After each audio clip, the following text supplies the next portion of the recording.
సమాధినే గెలిచాడు ప్రభు యేసు, సజీవుడై లేచాడు మూడో రోజు.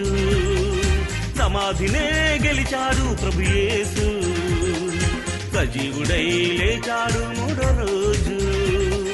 సమాధి వెదకకు సంఘమా ప్రతి ఏడు, ఉపవాసాలతో ఏడ్చెదవు లెంటు డేసులని.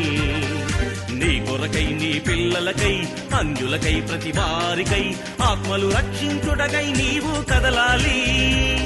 ఆ సమయాన్నొచ్చే ఉపవాసం భరించాలి. సమాధినే గెలిచాడు ప్రభు యేసు, సువార్తనే చాటాలి ప్రతిరోజు. సమాధినే గెలిచాడు ప్రభు యేసు, సువార్తనే చాటాలి ప్రతిరోజు.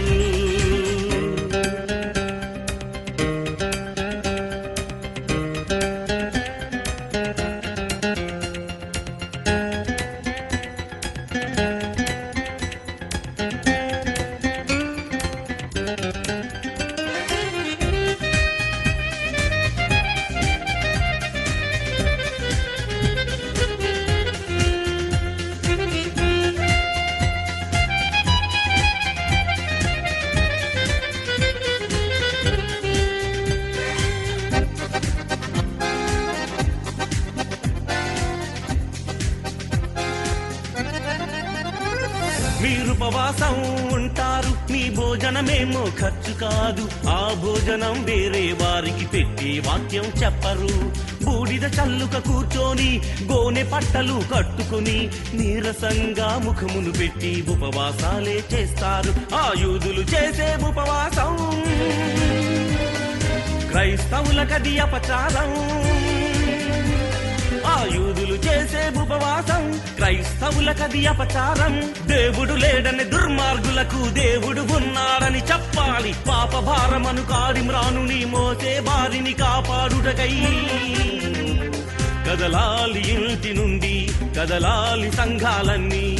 ఇవి ఏ ప్రభువుకు ఇష్టమైన ఉపవాసాలు. ఈ ఉపవాసాలు చేస్తున్నారా క్రైస్తవులు? సమాధినే గెలిచాడు ప్రభు యేసు, సువార్తనే చాటాలి ప్రతిరోజు.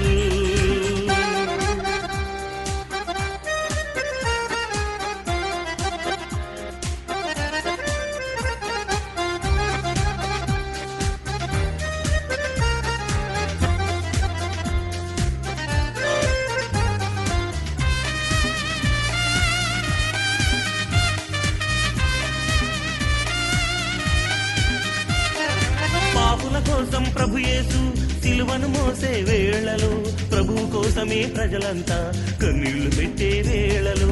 పాపుల కోసం ప్రభు యేసు సిలువను మోసే వేళలో, ప్రభు కోసమే ప్రజలంతా కన్నీళ్లు పెట్టే వేళలో. అమ్మలారా నా కోసం ఏడవకండనే ఆ యేసు, ఆ యేసుని మాట మరచి ఏడ్చుట న్యాయమా? అది యేసుకు ఇష్టమా? సమాధినే గెలిచాడు ప్రభు యేసు, సజీవుడై లేచాడు మూడో రోజు. సమాధినే గెలిచాడు ప్రభు యేసు, సజీవుడై లేచాడు మూడో రోజు.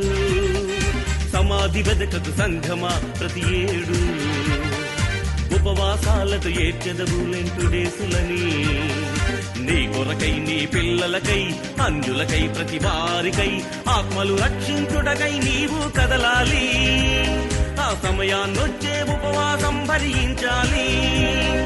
సమాధినే గెలిచాడు ప్రభు యేసు, సువార్తనే చాటాలి ప్రతిరోజు. సమాధినే గెలిచాడు ప్రభు యేసు, సువార్తనే చాటాలి ప్రతిరోజు.